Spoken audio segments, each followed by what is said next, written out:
Hello everyone. Polity ವಿಷಯದ ಬಗ್ಗೆ ತಿಳ್ಕೊಳ್ತಾ ಇದ್ದೇವೆ. ಪೊಲಿಟಿಯಲ್ಲಿ ಮೊದಲನೇ ವಿಡಿಯೋ ಯಾವುದ್ರ ಬಗ್ಗೆ ಇತ್ತು ನೆನಪಿದೆಯಾ? ನಮಗೆ ಯಾಕೆ ರೂಲ್ಸ್ಗಳು ಬೇಕು ಅಂತ ನಾವಲ್ಲಿ ಡಿಸ್ಕಸ್ ಮಾಡಿದ್ದೇವೆ ಅಲ್ವಾ? ಸಿಂಪಲ್ ಬೇಸಿಕ್ ಕಾನ್ಸೆಪ್ಟ್, ರೂಲ್ಸ್ ಯಾಕೆ ಬೇಕು, ಸಮಾಜ ರೂಲ್ಸ್ ಇಲ್ಲದೆ ಇದ್ದರೆ ಹೇಗಿರ್ತಾ ಇತ್ತು ಅನ್ನೋದೆಲ್ಲ ನಾವು ಒಂದು ಸಾರಿ ಡಿಸ್ಕಸ್ ಮಾಡಿದ್ದೇವೆ. ಫೈನಲ್ ಆಗಿ ನಾವೇನು ಹೇಳ್ತಾ ಇರೋದು, ರೂಲ್ಸ್ ಅಂದರೆ ರಿಸ್ಟ್ರಿಕ್ಷನ್ಸ್ ಅಲ್ಲ, ನಮ್ಮನ್ನು ಪ್ರೊಟೆಕ್ಟ್ ಮಾಡಲಿಕ್ಕಿರೋದು. ಯಾರು ವೀಕ್ ಆಗಿರ್ತಾರೋ ಅಥವಾ ಯಾರು ದುರ್ಬಲ ವರ್ಗದವರು ಇರ್ತಾರೋ ಅವರಿಗೆ ಅದು ಪ್ರೊಟೆಕ್ಷನ್ ಕೊಡುತ್ತೆ. ಸ್ಟ್ರಾಂಗ್ ಯಾರು ಇರ್ತಾರೋ ಅಥವಾ ಎಲಿಟ್ ಪೀಪಲ್ ಯಾರು ಇರ್ತಾರೋ ಅವರನ್ನು ಅದು ಗೈಡ್ ಮಾಡುತ್ತೆ. ಮತ್ತು ನ್ಯಾಯಯುತವಾದಂತಹ ನಾಗರಿಕ ಸಮಾಜವನ್ನು ಸೃಷ್ಟಿಸಲಿಕ್ಕೆ ರೂಲ್ಸ್ಗಳು ಒಂದು ಫೌಂಡೇಶನ್ ಅನ್ನೋದನ್ನು ಮೊದಲನೇ ವಿಡಿಯೋದಲ್ಲಿ ನಾವು ನೋಡಿದ್ದೇವೆ. ಇವತ್ತು ನೋಡಲಿಕ್ಕಿರೋದು society, community and social order. Society ನೆನ್ಪು ಮಾಡ್ಕೊಳ್ಳಿ, ಈಗಾಗಲೇ ಸೊಸೈಟಿ ವಿಡಿಯೋ ಮುಗಿಸಿರಬಹುದು. ಫೇಸ್ 1, ಫೇಸ್ 2 ಅಂತೆಲ್ಲ ಬುಕ್ ಇತ್ತು, ನೆನ್ಪು ಮಾಡ್ಕೊಳ್ಳಿ. ಒಂದ್ಸಾರಿ ಓದಿದ್ರೆ ನೀವು ಒಂದಾನೊಂದು ಕಾಲದಲ್ಲಿ ಆ ಒಂದು ಸೊಸೈಟಿಗೆ ಇದು ಕನೆಕ್ಟ್ ಆಗ್ತಾ ಹೋಗುತ್ತೆ. ಮುಂದೆ ಪೊಲಿಟಿಕಲ್ ಕಾನ್ಸೆಪ್ಟ್ಗಳನ್ನು ಅರ್ಥ ಮಾಡ್ಕೊಳ್ಳಿಕ್ಕೆ ಈ ಒಂದು ಬೇಸಿಕ್ ಬೇಕೇ ಬೇಕು. ಏನು ಹಾಗಾದರೆ ಸಮಾಜ ಅಂತ ಯಾವಾಗ ಕರಿತೇವೆ ನಾವು? Society is a large group of people living together. ಒಟ್ಟಿಗೆ ವಾಸ ಮಾಡ್ತಾ ಇದ್ದೇವೆ ನಾವು ಅಲ್ವಾ? ಸೊಸೈಟಿಲಿ ನಾವು ಒಟ್ಟಿಗೆ ನಿಮ್ಮದೇ ಆದಂಥ ಒಂದು ಸಮಾಜ, ನಿಮ್ಮ ಊರನ್ನು, ನಿಮ್ಮ ಒಂದು ಸಿಟಿಯನ್ನು ಕಲ್ಪನೆ ಮಾಡ್ಕೊಳ್ಳಿ. ತುಂಬ ಜನ ಒಟ್ಟಿಗೆ ವಾಸ ಮಾಡ್ತಾ ಇರ್ತಾರೆ. ಆದರೆ ಕಮ್ಯುನಿಟಿ ಅಂತಂದ್ರೆ ಏನು? Community is a smaller group with in society. ಇದೊಂದು ದೊಡ್ಡ ಸರ್ಕಲ್ಲು, ಇದಕ್ಕೆ ಸೊಸೈಟಿ ಅಂತ ಹೆಸರಿಡೋಣ. ತುಂಬ ಜನ ವಾಸ ಮಾಡ್ತಾ ಇದ್ದಾರೆ. ಸೊಸೈಟಿಯಲ್ಲಿ ಒಂದು ಸಣ್ಣ ಒಂದು ಗುಂಪು, ಸಣ್ಣದು ದೊಡ್ಡದು ಅನ್ನೋಕ್ಕಿಂತ ಅದರ ಒಳಗಡೆ ಬರುವಂತಹ ಸೊಸೈಟಿಗೆ ಕಂಪೇರ್ ಮಾಡಿದರೆ ಚಿಕ್ಕದು. ಅದೇನು? ಕಮ್ಯುನಿಟಿ, ಒಂದು ಸಮುದಾಯ. ಕಮ್ಯುನಿಟಿ ಹೇಗೆ ಕ್ರಿಯೇಟ್ ಆಗಿರುತ್ತೆ ಅಂತಂದರೆ ಅವರಿಗೆ ಒಂದು ಕಾಮನ್ ಐಡೆಂಟಿಟಿ ಇರುತ್ತೆ. ಉದಾಹರಣೆಗೆ ಹಿಂದೂ ಕಮ್ಯುನಿಟಿ, ಮುಸ್ಲಿಂ ಕಮ್ಯುನಿಟಿ, ಅಥವಾ ಅವರದ್ದೇ ಒಂದು ಕೆಲವೊಂದು ಜಾತಿ, ಧರ್ಮ, ಇದರ ಮೇಲೆ ಕಮ್ಯುನಿಟಿ ಇರುತ್ತೆ. ಕೆಲವೊಂದು ಜಾಬ್ಗಳನ್ನು ಮಾಡೋರದ್ದು ಅವರದ್ದು ಕಮ್ಯುನಿಟಿ ಇರುತ್ತೆ ಅಲ್ವಾ? ಕಮ್ಯುನಿಟಿ ಯಾವುದ್ರ ಬೇಸಿಸ್ ಮೇಲೆ ಇರುತ್ತೆ? ಐಡೆಂಟಿಟಿ, ಇಂಟ್ರೆಸ್ಟು ಮತ್ತು ವ್ಯಾಲ್ಯೂಸ್. ಇದರ ಆಧಾರದ ಮೇಲೆ ಕಮ್ಯುನಿಟಿ ಕ್ರಿಯೇಟ್ ಆಗಿರುತ್ತೆ. ಸೊಸೈಟಿ ದೊಡ್ಡದು, ಅದರ ಒಳಗಡೆ ಒಂದು ಕಮ್ಯುನಿಟಿ. ಇನ್ನು ಸೋಷಿಯಲ್ ಆರ್ಡರ್ ಅಂತಂದ್ರೆ ಏನು? State of harmony. ಎಲ್ಲರೂ ಹೇಗೇಗೋ ಬದುಕ್ತಾ ಇದ್ರೆ ಪರಸ್ಪರ ಗಲಭೆಗಳು, ಕಾನ್ಫ್ಲಿಕ್ಟ್ಗಳು ಜಾಸ್ತಿ ಆಗ್ತಾ ಹೋಗ್ಬೋದು. ಆದರೆ ಎಲ್ಲವನ್ನೂ ನಿಭಾಯಿಸ್ಲಿಕ್ಕೆ ಒಂದು ವ್ಯವಸ್ಥೆ ಬೇಕಲ್ವಾ? ಅದಕ್ಕೆ ನಾವು ಸೋಷಿಯಲ್ ಆರ್ಡರ್ ಅಂತ ಕರಿತೇವೆ. ಅದೇನು ಮಾಡುತ್ತೆ? Harmony, peace and cooperation. ಎಲ್ಲ ಒಟ್ಟಿಗೆ ಬದುಕಲಿಕ್ಕೆ ಏನು ಬೇಕು? Harmony, piece, cooperation. ಹಾರ್ಮನಿ ಅಂತಂದರೆ ಸಾಮರಸ್ಯ, ಹೊಂದಾಣಿಕೆ ಮಾಡ್ಕೊಂಡು ಬದುಕೋದು. ಪೀಸ್ ಅಂತಂದರೆ ಶಾಂತಿಯುತವಾಗಿ. ಕೋಆಪರೇಷನ್ ಅಂದರೆ ಪರಸ್ಪರ ಸಹಕಾರವನ್ನು ಕೊಡ್ತಾ ಬದುಕೋದು. ಹಾಗಾಗಿ ಅದೆಲ್ಲ ಬೇಕು ಅಂತಂದರೆ ಅಲ್ಲೊಂದು ಸೋಷಿಯಲ್ ಆರ್ಡರ್ ಬೇಕಾಗತ್ತೆ, based on accepted rules and norms. ನೋಡಿ, ಗೊತ್ತಾಗ್ತಾ ಇದೆಯಾ ರೂಲ್ಸ್ ಯಾಕೆ ಬೇಕು ಅಂತ? ಹಿಂದಿನ ವಿಡಿಯೋದಲ್ಲಿ ನೋಡಿದ್ದೇವೆ. ಆ ರೂಲ್ಸ್ಗಳಿಂದ ಮುಂದೆ ಈಗ ಕ್ರಿಯೇಟ್ ಆಗ್ತಾ ಇರೋದೇನು? ಮೊದಲು ಒಂದು ಕಮ್ಯುನಿಟಿ ಕ್ರಿಯೇಟ್ ಆಯಿತು. ಕಮ್ಯುನಿಟಿ ಮುಂದೆ ಸೊಸೈಟಿಯ ಒಂದು ಭಾಗವಾಗಿ ಇಡೀ ಸಮಾಜವನ್ನು ಬೆಳೆಸ್ತಾ ಹೋಯಿತು.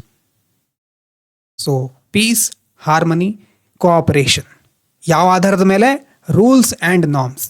ಸೊಸೈಟಿಲಿ ಈಗಾಗಲೇ ಬಂದಿದೆ ಈ ಶಬ್ದಗಳು, ನೀವು ಇನ್ನೂ ನೋಡದೇ ಇದ್ರೆ ನೋಡಬಹುದು ಸಾಧ್ಯವಾದಾಗ.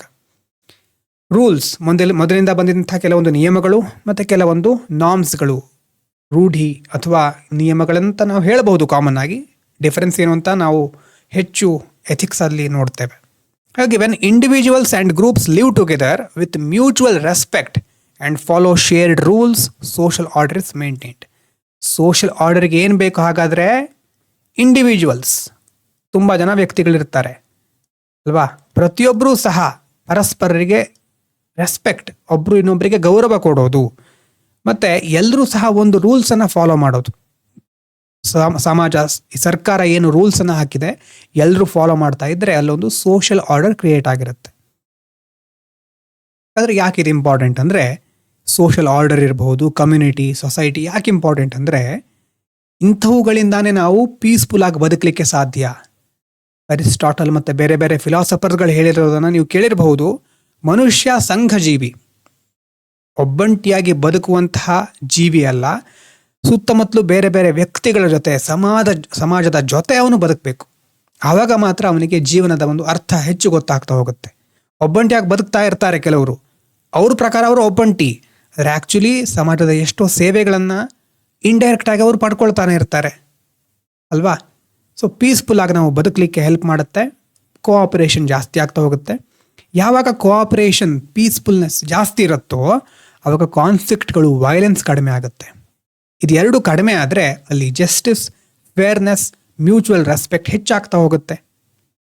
ನಾವು, ನಮ್ಮವರು, ನಮ್ಮ ಸಮಾಜ, ನಮ್ಮ ದೇಶ, ನಮ್ಮ ಜಗತ್ತು, ಈ ರೀತಿ ನಮಗೆ ನಮ್ಮ ಬಿಲಾಂಗಿಂಗ್ನೆಸ್ ಇದೆಯಲ್ವಾ, ನಾವಿದಕ್ಕೆ ಸೇರಿದವರು, ಇದು ನಮ್ಮದು ಅಂತ ಒಂದು ಕಾನ್ಸೆಪ್ಟ್ ಬಂದಾಗ, ಅಥವಾ ಇದರ ಜೊತೆ ನಮ್ಮ ಐಡೆಂಟಿಟಿ ಲಿಂಕ್ ಆದಾಗ ನಾವು ಹೆಚ್ಚು ಅದನ್ನು ಪ್ರೀತಿಸಲಿಕ್ಕೆ ಶುರು ಮಾಡ್ತೇವೆ.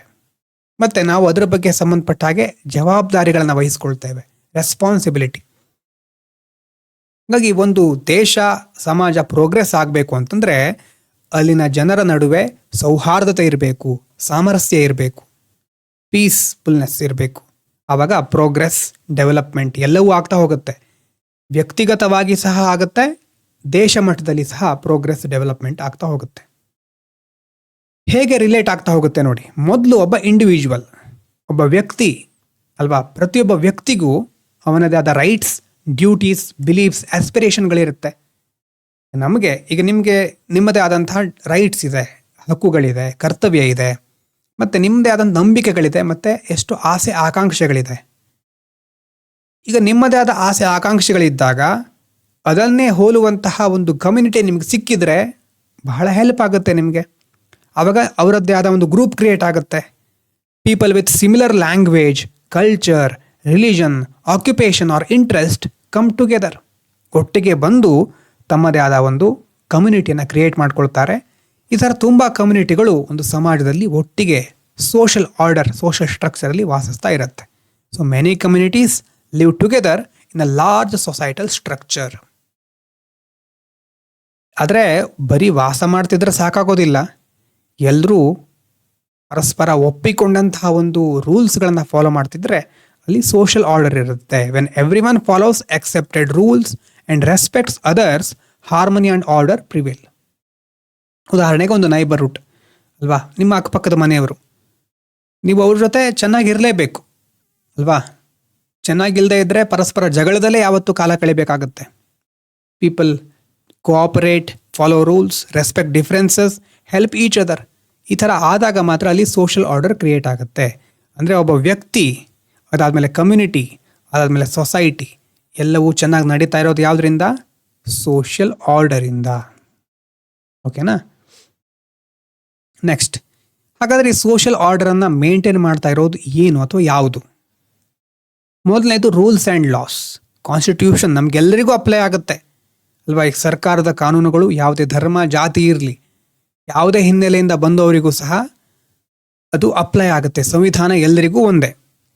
ಮತ್ತು ನಮ್ಮದೇ ಸಮಾಜದ ಕೆಲವೊಂದು ಕಸ್ಟಮ್ಸ್, ಟ್ರೆಡಿಷನ್, ಮೊರಾಲಿಟಿ, ಸೋಷಲ್ ವ್ಯಾಲ್ಯೂಸ್ಗಳಿದೆ. ನಿಮ್ಮ ಮನೆಯಲ್ಲಿ ಅದನ್ನು ಹೇಳ್ಕೊಟ್ಟಿರ್ತಾರೆ. ನಾವು ಬೆಳೆದು ಬಂದಿರುವ ವಾತಾವರಣದಿಂದ ನಮಗೆ ಎಷ್ಟೋ ವ್ಯಾಲ್ಯೂಸ್ಗಳು ನಮ್ಮ ಮನಸ್ಸಿನಲ್ಲಿ ಮೊದಲೇ ಬಂದಿರುತ್ತೆ. ಅದರ ಜೊತೆ ನಮ್ಮ family, schools, religious institutions, media, courts, government, ಇದೆಲ್ಲ ಸಹ ಈ ಸೋಷಲ್ ಆರ್ಡರನ್ನು ಇನ್ನಷ್ಟು ಬಲಪಡಿಸ್ತಾ ಹೋಗುತ್ತೆ. ಯಾವಾಗ ನಮಗೆ ಸೋಷಲ್ ಆರ್ಡರ್ ಬಗ್ಗೆ ರೆಸ್ಪೆಕ್ಟ್ ಬರುತ್ತೋ, ಇದನ್ನು ಗೌರವಿಸಲಿಕ್ಕೆ ಪ್ರಾರಂಭಿಸ್ತೇವೋ, ಆವಾಗ ನಮ್ಮ ದೇಶದ ಡೈವರ್ಸಿಟಿ ಅಲ್ವಾ, ಎಷ್ಟು ವೈವಿಧ್ಯತೆ ಇದೆ ನಮ್ಮ ದೇಶದಲ್ಲಿ, ಭಾಷೆ, ಭೌಗೋಳಿಕ ಪ್ರದೇಶಗಳು ಅಥವಾ ಕಲ್ಚರ್ ಎಲ್ಲದರಲ್ಲೂ ಅಷ್ಟು ವೈವಿಧ್ಯತೆ ಇರಬೇಕಾದ್ರೆ ಮ್ಯೂಚುವಲ್ ರೆಸ್ಪೆಕ್ಟ್ ಇದ್ದರೆ ಮಾತ್ರ ದೇಶ ಉಳಿಯುತ್ತೆ. So respect for diversity, tolerance and empathy promote unity and peace. ಪರಸ್ಪರ ಗೌರವ ಭಾವನೆ ನಮಗಿದ್ರೆ ದೇಶ ವಿವಿಧತೆಯಲ್ಲಿ ಏಕತೆಯನ್ನು ಸಾಧಿಸುತ್ತೆ, ಶಾಂತಿಯುತವಾಗಿ ಮುಂದಿನ ಜನಾಂಗ ಬಾಳುತ್ತೆ. ಒಂದು ವೇಳೆ ಈ ರೂಲ್ಸ್ಗಳನ್ನು ಯಾರಾದರೂ ಫಾಲೋ ಮಾಡಿಲ್ಲ ಅಂತಂದರೆ ಅಲ್ವಾ, ಅದಕ್ಕೇನಿದೆ, ಎನ್ಫೋರ್ಸ್ಮೆಂಟ್ ಡಿಪಾರ್ಟ್ಮೆಂಟ್ಗಳಿದೆ, ಸ್ಟೇಟ್ ಮಷಿನರಿ, ಪೊಲೀಸು, ಜುಡಿಷಿಯರಿ, ಇವೆಲ್ಲ ಏನು ಮಾಡುತ್ತೆ, ರೂಲ್ಸನ್ನು ಫಾಲೋ ಮಾಡ್ತಿದ್ದಾರಾ ಇಲ್ವಾ, ಮಾಡಿಲ್ಲದೆ ಇದ್ದರೆ ಏನು ಶಿಕ್ಷೆ ಅನ್ನೋದನ್ನು ತಿಳಿಸುತ್ತವೆ. ಇನ್ನು ಸೊಸೈಟಿ ಮತ್ತು ಕಮ್ಯುನಿಟಿಗೆ ಏನು ಡಿಫ್ರೆನ್ಸು? ಸೊಸೈಟಿ ಅಂದರೆ ಒಂದು large and broad group of people, ಸಮಾಜ, ದೊಡ್ಡ ಮಟ್ಟದ್ದು. ಕಮ್ಯುನಿಟಿ ಅಂತಂದರೆ smaller group with common identity or interest. Community ಮುಖ್ಯವಾಗಿ ಯಾವ ಆಧಾರದ ಮೇಲೆ ಇರುತ್ತೆ? Identity, interest or values. ಮೊದಲೇ ಹೇಳಿದ್ದೆ ಅಲ್ವಾ, ಐಡೆಂಟಿಟಿ ಅಂದರೆ ನಮ್ಮದಾದಂಥ ಒಂದು ಭಾಷೆಯ ಒಂದು ಕಮ್ಯುನಿಟಿ, ಕನ್ನಡಿಗರು. ಇಂಟ್ರೆಸ್ಟ್ ಅಂತಂದರೆ ನಾವೆಲ್ಲ ಆಸ್ಪಿರೆಂಟ್ಸ್ ಗ್ರೂಪನ್ನು ಕ್ರಿಯೇಟ್ ಮಾಡಿದರೆ ನಮಗಿರೋದೇನೋ ಎಕ್ಸಾಮ್ ಕ್ಲಿಯರ್ ಮಾಡಬೇಕು. ಆ ಒಂದು ಇಂಟ್ರೆಸ್ಟ್, ಆ ಒಂದು ಹಿತಾಸಕ್ತಿಯ ಮೂಲಕ ನಾವು ಒಂದು ಕಮ್ಯುನಿಟಿಯಾಗಿ ಬದಲಾಗ್ತಾ ಇದ್ದೇವೆ. ವ್ಯಾಲ್ಯೂಸ್, ನಮ್ಮ ಮೌಲ್ಯಗಳು ಅಥವಾ ನಮ್ಮ ಧರ್ಮ, ಇದರ ಆಧಾರದ ಮೇಲೆ ಕಮ್ಯುನಿಟಿ ಕ್ರಿಯೇಟ್ ಆಗುತ್ತೆ. ಸೊಸೈಟಿ ಲಾರ್ಜ್ ಆಗಿರುತ್ತೆ, ಡೈವರ್ಸ್ ಆಗಿರುತ್ತೆ. ಕಮ್ಯುನಿಟಿ ಸ್ಮಾಲ್ ಮತ್ತು ಸ್ಪೆಸಿಫಿಕ್ ಆಗಿರುತ್ತೆ. ಸೊಸೈಟಿ ಜಿಯೋಗ್ರಾಫಿಕಲ್, ಪೊಲಿಟಿಕಲ್ ಮತ್ತು ಸೋಷಿಯಲ್ ರಿಲೇಷನ್ಶಿಪ್ಗಳನ್ನು ಎಲ್ಲವನ್ನು ಒಳಗೊಂಡಿರುತ್ತೆ. ಆದರೆ ಕಮ್ಯುನಿಟಿಯಲ್ಲಿ ಹೇಗೆ ಒಂದು ಕಾಮನ್ ಕಲ್ಚರ್ ಅಥವಾ ರಿಲಿಜನ್, ಲ್ಯಾಂಗ್ವೇಜ್ ಅಥವಾ ಆಕ್ಯುಪೇಷನ್, ಈ ರೀತಿ ಮೇಲ್ಗಡೆ ಹೇಳಿದಾಗೆ ಇಂಟ್ರೆಸ್ಟ್ ಅಥವಾ ಐಡೆಂಟಿಟಿ ಅಥವಾ ವ್ಯಾಲ್ಯೂಸ್, ಇದರ ಆಧಾರದ ಮೇಲೆ ಕಾಮನ್ ಆಗಿರೋರು ಒಟ್ಟಿಗೆ ಸೇರ್ತಾರೆ. ಸೊಸೈಟಿಗೆ ಎಕ್ಸಾಂಪಲ್ಲು ಇಂಡಿಯನ್ ಸೊಸೈಟಿ ಇರಬಹುದು, ಗ್ಲೋಬಲ್ ಸೊಸೈಟಿ, ದೊಡ್ಡ ಮಟ್ಟದ್ದು. ಕಮ್ಯುನಿಟಿ ಅಂತಂದರೆ ರಿಲಿಜಿಯಸ್ ಕಮ್ಯುನಿಟಿ ಅಥವಾ ಪ್ರೊಫೆಷ್ನಲ್ ಕಮ್ಯುನಿಟಿ, ಸ್ಪೋರ್ಟ್ಸ್ ಕಮ್ಯುನಿಟಿ, ಈ ಥರ ಸಣ್ಣ ಸಣ್ಣ ಸೊಸೈಟಿಗೆ ಕಂಪೇರ್ ಮಾಡಿದರೆ ಸಣ್ಣದು. ಆದರೆ ಸೋಷಿಯಲ್ ಆರ್ಡರ್ ಅಂತ ಸಾಧಾರಣವಾಗಿ ಹೇಗೆ ಬೇಕೋ ಹಾಗೆ ಬಂದುಬಿಡುತ್ತಾ? ಅಷ್ಟು ಈಸಿ ಇರೋದಿಲ್ಲ ಸೋಷಿಯಲ್ ಆರ್ಡರನ್ನು ಮೇಂಟೈನ್ ಮಾಡೋದು. ಲಾ ಆ್ಯಂಡ್ ಆರ್ಡರ್ ಇಶ್ಯೂಸ್ ಅಂತ ಬರುತ್ತೆ ನೋಡಿ, ನ್ಯೂಸ್ ಪೇಪರ್ ಓದೋರಿಗೆ ಗೊತ್ತಿರುತ್ತೆ. ಶಾಂತಿ ಸುವ್ಯವಸ್ಥೆ ಕಾಪಾಡಲಿಕ್ಕೆ ಎಷ್ಟು ಕಷ್ಟ ಇದೆ ಸಮಾಜದಲ್ಲಿ. ಅಷ್ಟು ಸುಲಭವಾಗಿ ಸೋಷಿಯಲ್ ಆರ್ಡರನ್ನು ಮೇಂಟೈನ್ ಮಾಡಲಿಕ್ಕೆ ಆಗೋದಿಲ್ಲ. ಯಾಕಂತಂದರೆ ಸಮಾಜದಲ್ಲಿ ಇನ್ಇಕ್ವಾಲಿಟಿ ಇದೆ, ಡಿಸ್ಕ್ರಿಮಿನೇಷನ್ ಇದೆ. ನಮ್ಮದೇ ತಪ್ಪುಗಳು ಎಷ್ಟೋ ಮುಂದುವರಿಸ್ತಾನೆ ಇರ್ತೇವೆ ನಾವು. ಇಕನಾಮಿಕ್ ಇನ್ಇಕ್ವಾಲಿಟಿ ಇದೆ. ಯಾರೋ ಒಬ್ಬರು ಅಂದರೆ ಕೋಟ್ಯಾಧಿಪತಿಗಳಾಗ್ತಾ ಇರ್ತಾರೆ, ಇನ್ನು ಕೆಲವರು ಹಸಿವಿನಿಂದ ನರಳುತ್ತಾ ಇರ್ತಾರೆ. ಹಾಗಾಗಿ ಫ್ರಸ್ಟ್ರೇಷನ್ ಕ್ರಿಯೇಟ್ ಆಗ್ತಾ ಇರುತ್ತೆ. ಇನ್ನು ಸೊಸೈಟಿಯಲ್ಲಿ ಬಂದಿರುವಂಥ ಕೆಲವು ಮುಖ್ಯವಾದ ವಿಚಾರಗಳು ಕಮ್ಯುನಲಿಸಮ್, ಕಾಸ್ಟಿಸಮ್, ರೀಜ್ನಲಿಸಮ್, ಇಂಟಾಲರೆನ್ಸ್, ಇದು ಎಲ್ಲವೂ ಸಹ ಸಾಮರಸ್ಯಕ್ಕೆ ಧಕ್ಕೆ ತರ್ತಾ ಇರುತ್ತೆ. ಯಾವಾಗ ಸಾಮರಸ್ಯ ಹಾಳಾಗುತ್ತೋ ಸಮಾಜದಲ್ಲಿ ಕ್ರೈಮ್ಸ್, ಕರಪ್ಷನ್ ಮತ್ತು ವೀಕ್ ರೂಲ್ ಆಫ್ ಲಾ ಎಲ್ಲವೂ ಏನು ಮಾಡುತ್ತೆ, ಸೋಷಿಯಲ್ ಆರ್ಡರನ್ನು ಬ್ರೇಕ್ ಮಾಡುತ್ತೆ. ಸೋಷಿಯಲ್ ಆರ್ಡರ್ ಬ್ರೇಕ್ ಆಯಿತು ಅಂತಂದರೆ ಕಮ್ಯುನಿಟಿಯಲ್ಲಿ ಗಲಭೆಗಳು ಶುರುವಾಗಬಹುದು. ಸಮಾಜ ದಿಕ್ಕಾಪಾಲಾಗಿ ಯಾವ್ಯಾವುದೋ ದಿಕ್ಕಿನಲ್ಲಿ ಒಡೆದು ಹೋಗ್ಬೋದು. ಹಾಗಾಗಿ a stable and harmonious society is the foundation of strong democracy and developed nation. ನಮ್ಮ ದೇಶದಲ್ಲಿ ಪ್ರಜಾಪ್ರಭುತ್ವ ವ್ಯವಸ್ಥೆ ಸರಿಯಾಗಿ ಮುಂದುವರಿಬೇಕು ಅಂತಂದರೆ, ಅದರ ಜೊತೆ ನಮ್ಮ ದೇಶ ಅಭಿವೃದ್ಧಿ ಆಗಬೇಕು ಅಂತಂದರೆ ಏನಿರಬೇಕು, ಸೊಸೈಟಿ ಹಾರ್ಮೋನಿಯಸ್ ಆಗಿರಬೇಕು ಮತ್ತು ಸ್ಟೇಬಲ್ ಆಗಿರಬೇಕು. ಆದರೆ ಇದೆಲ್ಲ ನಮಗೆ ಯಾಕೆ ಮುಖ್ಯ, ಅಥವಾ ಸಿಟಿಸನ್ಸಿಗೆ ಯಾಕೆ ಮುಖ್ಯ ಅಲ್ವಾ? ಒಳ್ಳೆ ಸಮಾಜ ನಮಗೆ ರಕ್ಷಣೆಯನ್ನು ಕೊಡುತ್ತೆ. ಸೇಫ್ಟಿ, ಪೀಸ್, ಡಿಗ್ನಿಟಿ, ಎಲ್ರಿಗೂ ಅದರಲ್ಲಿ ಘನತೆಯಿಂದ ಬದುಕಲಿಕ್ಕೆ ಅವಕಾಶ ಇರುತ್ತೆ. ನಮ್ಮ ರೈಟ್ಸ್ ನಮಗೆ ಸಿಗುತ್ತೆ, ನಮ್ಮ ಹಕ್ಕುಗಳು ನಮಗೆ ಸಿಗುತ್ತೆ. ಜಸ್ಟಿಸ್, ನಮ್ಮ ನ್ಯಾಯಯುತವಾಗಿ ಎಲ್ಲರೂ ಸಹ ಬದುಕಬಹುದು. ಮತ್ತು ಒಳ್ಳೆಯ ಸಮಾಜದಲ್ಲಿ ಕೋಆಪರೇಷನ್ ಇರಬಹುದು, ನೇಷನ್ ಬಿಲ್ಡಿಂಗ್, ಇಂತಹ ಕ್ವಾಲಿಟಿಗಳು ಜಾಸ್ತಿ ಆಗಿರುತ್ತೆ. ಟೋಟಲ್ ಆಗಿ ನಮ್ಮ ಯುನಿಟಿ ಇನ್ ಡೈವರ್ಸಿಟಿ ಕಾನ್ಸೆಪ್ಟ್ ಇನ್ನಷ್ಟು ಚೆನ್ನಾಗಿ ಅಲ್ಲಿ ಇಂಪ್ಲಿಮೆಂಟ್ ಆಗುತ್ತೆ. ಇದು social order is not imposed from above.